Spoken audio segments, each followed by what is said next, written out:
माझं नाव सोनाली जितेंद्र कोपर्डे आहे आणि राहायला ब्रह्मा रेसिडेन्सी भुसारी कॉलनी कोथरूड इथे राहायला आहे.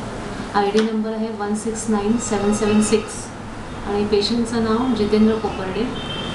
डायग्नोसिस म्हणजे याच्यासाठी ॲक्सिडेंट त्यांचा झाला होता, हात फ्रॅक्चर झालेला आहे आणि एका दुसऱ्या हाताचा मसल तुटला. याच्याकरता त्यांना हॉस्पिटलमध्ये आणलं होतं आणि डॉक्टरांनी लगेच एक्सरे वगैरे काढून त्यांचं लगेच निदान झालं आणि त्याप्रमाणे ट्रीटमेंट लगेच सुरू करण्यात आली. त्यांना इथे 4-5 दिवस हॉस्पिटलाइज केलं होतं. त्याच्यासाठी पूर्ण खर्च आला, टोटल बिलचा खर्च आला 1,21,000 आणि इंडसनी त्याच्यापैकी 82,000 भरले. त्यामुळे जे एक्सटर्नल जे इम्प्लांट जे बसवले त्याचा खर्च आला 38,000, 38,500. त्यामुळे इंडसची सर्व्हिस अतिशय बेनिफिशियल आहे आणि ती जास्तीत जास्त लोकांपर्यंत पोचावी आणि त्याचा वापर व्हावा.